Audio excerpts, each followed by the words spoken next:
Hey folks, just going to do a quick review here of my overhaul from St. Louis Woodwind Brass in Florissant, Missouri. Sure I mispronounced that. Sorry about that. I took my saxophone in for an overhaul. They did a great job cleaning the saxophone. As you can see, it looks nice. And they did perform the service in a very timely manner upon my request because I was on the road. But the bottom line is that the work that was done to the saxophone in terms of its playability and mechanism are substandard. Not at all reflective of a person who is highly practiced and skilled in setting up saxophones for pro players. The condition this horn was in may pass the test for a junior high band kid or high school marching band kind of situation, but it was not in a condition that I was happy with for a number of reasons. For a start, before I get into anything, when I first picked this horn up from the shop, the front F key was completely inoperable. So this link right here, all the way up to here, was completely inoperable. That was just dangling and clinking around in there, and I could not open this F key with this. That was not possible. So that was kind of a red flag to me right there. That said, this guy probably doesn't know what he's doing if he's handing me a saxophone after an $800 overhaul and the front F doesn't work at all. So I guess I'm not surprised to have found as many problems down the line here as I have. But there's a lot, and I'm going to go through them.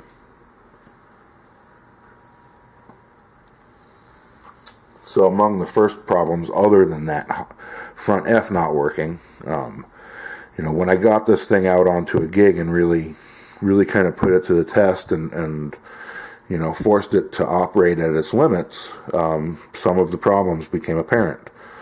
And one of them is that the neck tenon was not fit, and I think may have even been damaged by them, because saliva was dripping out of this seam.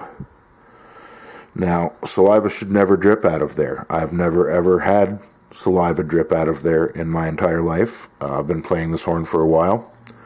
That has never happened. This screw right here is tightened down as tight as it really should be. It should never be tighter than finger tight. It's brass. It's all brass. You don't want to strip it, break it. And this neck is still loose enough to just move with one finger.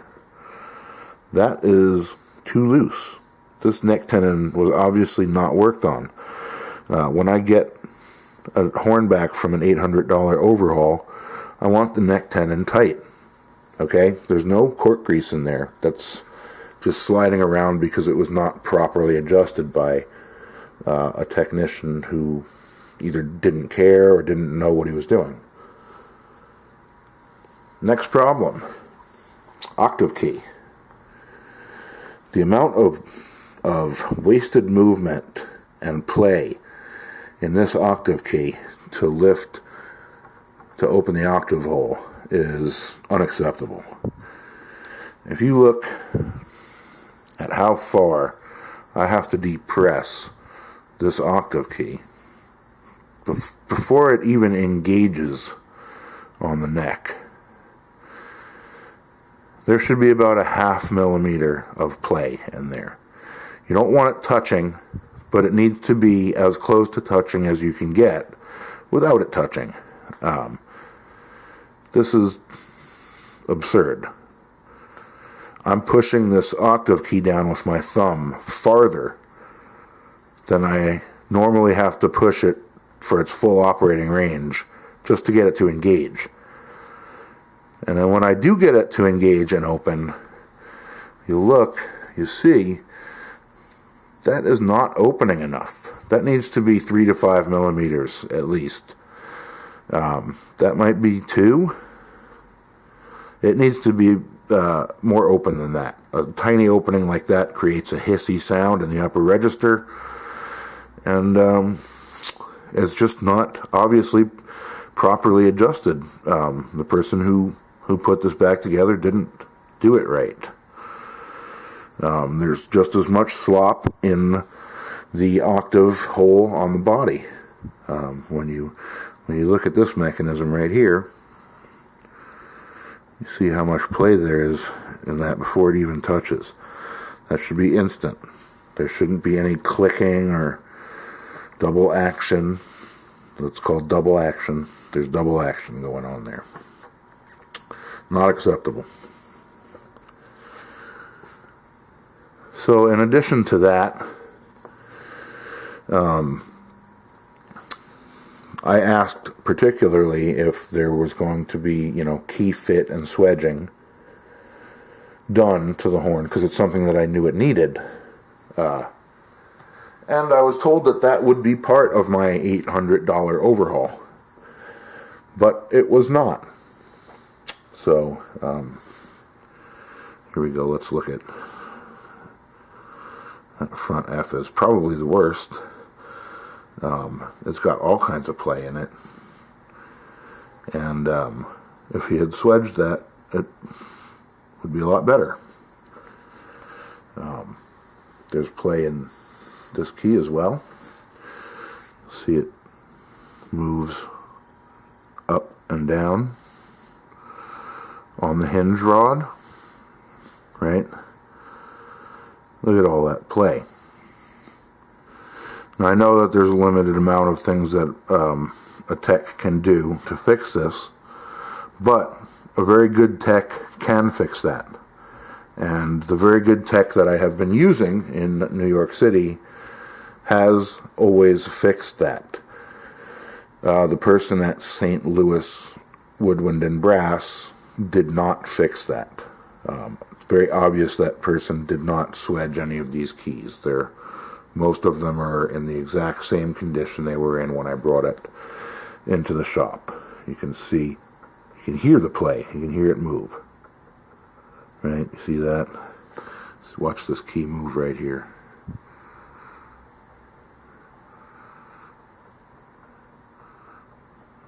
Not acceptable after an $800 overhaul. Now that same key fit problem exists all over this horn. The G sharp is like that. The E flat is like that. A couple other parts of the lower stack. The F sharp's got some play in it. Just seems like there wasn't anything done to address that issue, which I was told would be addressed. In addition to that, one of the problems, you'll see this here, with the front F, the way that he did adjust it, is that this pearl is way up off of where it needs to be. That should be touching, right? Not only does that force a bunch of wasted movement in the key returning to its rest position and its operating position, but it's a lot of extra movement for my finger to lift up off of this pearl onto that one. Instead of going just over, I have to go up and over a lot more. That slows things down. Again, this may be just fine for the marching band student who is not playing altismo notes in rapid succession. But for a pro player who is playing altismo notes in rapid succession and rapidly changing between registers, this is totally unacceptable. And any repairman who is well versed in professional setups should understand that that's acceptable and should never ever let something like that fly out of his shop or her shop. So, Another condition that exists in this horn that should not after an $800 overhaul. Something else that I was really, really unpleased with. Here's another problem that previously did not exist and now somehow exists after an $800 overhaul. This problem was somehow created by the person that worked on this horn. Did not do this before, but you'll notice right here there's metal rubbing on metal. This piece of keywork is rubbing against this.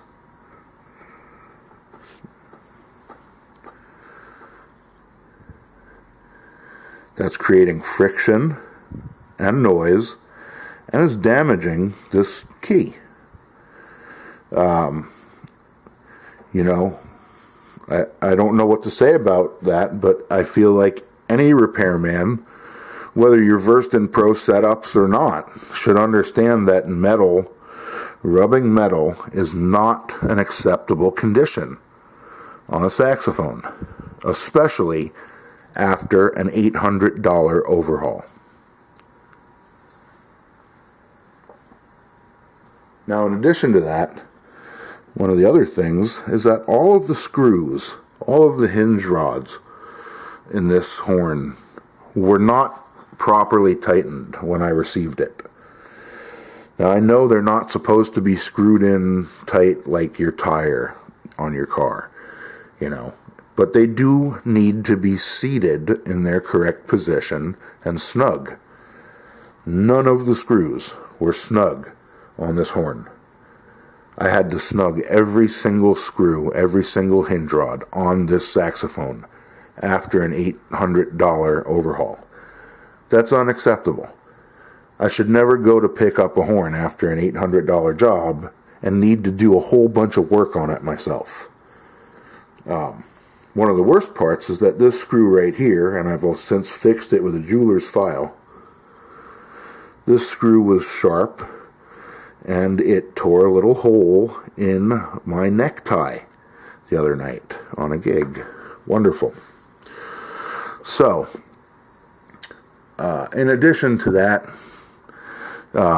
the spring tension, the way that the spring tension is set up, the way it's regulated, just the way that the cork is applied, it's sloppy. The guy who put it back together did a sloppy, terrible job, and is obviously just not someone who's well versed in saxophones. He may be a great brass repair person. Maybe clarinets are his thing. I don't know, but it's very clear to me that he needs to learn a lot about saxophones, because he did not properly do his job with mine, and I'm very upset about it. So, there you have it. St. Louis Brass and Woodwind in Florissant, Missouri. $800 job. The pads cost $75. So that means I was charged $725 for them to clean it and put it back together. Poorly. That is unacceptable. So there you have it, folks. Don't take your saxophone to St. Louis Woodwind and Brass.